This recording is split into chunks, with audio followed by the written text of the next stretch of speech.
a single die is thrown twice, what is the probability that sum is neither 8 nor 9? A single dice is thrown twice, 2 times आपने एक die को toss किया है या throw किया है, what is the probability that sum is neither 8 nor 9? तो हम क्या करेंगे, मुझे बोल रहा है सम 8 और 9 दोनों में से कुछ भी ना आए, हम इसका अपोजिट निकाल देंगे, सम 8 या 9 आए उसके चांसेस क्या है और उसको टोटल प्रोबेबिलिटी मींस 1 में से माइनस कर देंगे, राइट। तो इस क्वेश्चन की अप्रोच क्या हो सकती है, सबसे पहले बात करें, एक डाइस है, एक डाइस को कितने टाइम्स थ्रो किया है स्टूडेंट्स, हमने 2 टाइम्स। तो इस केस में सैंपल स्पेस की बात क्या होगी, अगर आपको सैंपल स्पेस निकालना है या टोटल नंबर ऑफ आउटकम्स की बात करें हम, total number of outcomes, sample space निकालना है या टोटल नंबर ऑफ आउटकम एक की बात है, तो टोटल नंबर ऑफ आउटकम अगर एक सिंगल डाइस है तो हमेशा 6 होता है, इफ 2 डाइसेस, इफ 2 डाइस तो बन जाएगा 6 स्क्वायर, 3 डाइस तो बन जाएगा 6 क्यूब, 4 डाइस तो 6 पावर 4। तो अगर सिंगल डाई है तो उस पे टोटल नंबर ऑफ आउटकम बनने वाले हैं 6, 2 डाइस हो जाएंगे तो 6 स्क्वायर, 3 डाइस होंगे तो 6 क्यूब एंड सो ये चलता जाएगा, राइट, ये हम ऑलरेडी जानते हैं। तो यहाँ बात करें हमारे पास कितने डाइस हैं, डाइस तो सिंगल है लेकिन उस पर थ्रोन कितना हुआ है, 2 टाइम्स हो रहा है। तो जब हम बात करें एक सिंगल डाइस को 2 टाइम्स आपने थ्रो किया है तो उस पर टोटल नंबर ऑफ आउटकम्स या सैंपल स्पेस कितना बन जाएगा, 6 स्क्वायर बन जाएगा। तो it is equivalent to 2 dice, right. तो ये बनने वाला है हमारे पास स्टूडेंट जो गिवन क्वेश्चन है, जो हमारा गिवन क्वेश्चन है उसके लिए टोटल नंबर ऑफ आउटकम्स बन जाएंगे, total number of outcomes is equals to, क्योंकि जब फर्स्ट टाइम आपने डाई को थ्रो किया तो 6 आ जाएगा और सेकेंड टाइम फिर से थ्रो करोगे तो 6 आ जाएगा,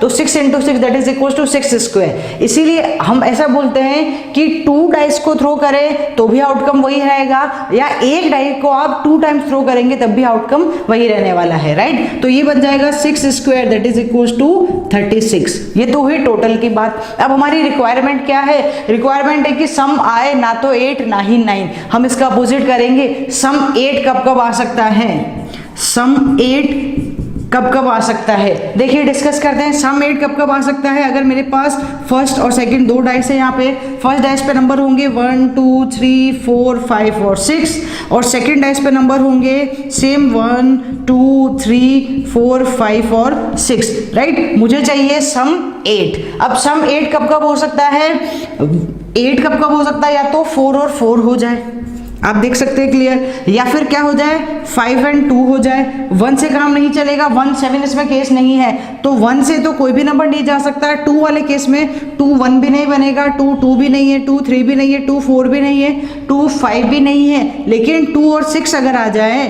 सॉरी 2 और 6 अगर आ जाए तो सम हमारा कितना बन जाएगा, 8 बन जाएगा। रिक्वायरमेंट हमारी 8 है, राइट। अब बात करें जब 4 4 हो सकता है 8, 2 6 हो सकता है 8, तो 6 2 भी तो 8 हो सकता है, राइट। और क्या हो सकते हैं केसेस देख लीजिए, इसके अलावा हो सकता है 3 1 नहीं हो सकता, 3 2 नहीं हो सकता, 3 3 नहीं हो सकता, 3 4 नहीं हो सकता, 3 5 हो सकता है, तो यहाँ बन जाएगा 3 5। जब 3 5 हो सकता है तो उसका रिवर्स भी हो सकता है, क्या 5 3, राइट। इसके अलावा कुछ हो सकता है क्या, और 4 4 ऑलरेडी हम लिख चुके हैं, फिर 5 में भी हम ऑलरेडी लिख चुके हैं, 5 3 हो जाएगा, और 6 2 या 2 6। तो देयर आर 1 2 3 4 और 5 पॉसिबल केसेस किसके लिए, सम 8 आ जाए। तो सम 8 आने के लिए हमारे पास फेवरेबल केसेस हो गए, फेवरेबल केसेस हो गए कितने, 5, राइट। तो अब सम 8 आ जाए तो प्रोबेबिलिटी ऑफ गेटिंग सम 8, उसकी प्रोबेबिलिटी कितनी हो जाएगी, favourable by total. What is favourable 5, what is total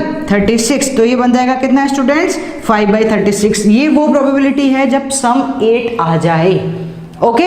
similarly हम निकाल सकते हैं सम 9 आ जाए, तो सम 9 के लिए केसेस क्या बन जाएंगे, अगर हम बात करें यहाँ पे सम 9 बने, सम 9 कब कब बन सकता है, ये जो 2 डाइसेस हैं उनमें 1 1 में नहीं हो सकता, 1 2 1 3 1 4 1 5 में नहीं हो सकता, 1 6 में भी नहीं हो सकता। सम 9 कब कब बन सकता है, या तो ये बन जाए 3 6 6 3, या बन जाए 4 5 5 4। आप देख लीजिए क्या इनके अलावा कोई और पॉसिबल केस है, नहीं। मुझे सम 9 बनाना है और मैक्सिमम नंबर मेरे पास दोनों डाइस पे 6 है, राइट। तो ये बन जाएगा आइदर इट इज 3 6 और 6 3, या 5 4 और 4 5, ओके तो टोटल इसके लिए केसेस कितने बन गए, favourable cases for sum 9 is equal to what 4। अगर फेवरेबल केसेस 4 हैं, टोटल नंबर ऑफ आउटकम हमारा 36 है, राइट, तो प्रोबेबिलिटी क्या हो जाएगी, probability of getting 9 is equal to what 4/36।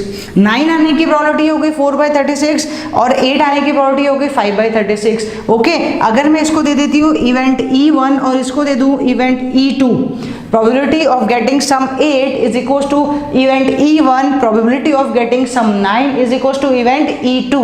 अब हम क्या करना है, मुझे निकालना है ना 8 आए और ना ही 9 आए, तो हम क्या करने वाले हैं, हम इस केस में इसका अपोजिट करेंगे। मींस अभी हमने निकाला है students probability of E1 union E2, क्या होना चाहिए, E1 union E2 this is equals to 5/36 plus 4/36 that is equals to what 9/36, right। मुझे निकालना है E1 union E2 का बार, तो it is equal to 1 minus probability of E1 union E2। ना मुझे 8 चाहिए और ना ही 9 चाहिए, तो it is equals to 1 minus 9/36 और we can write it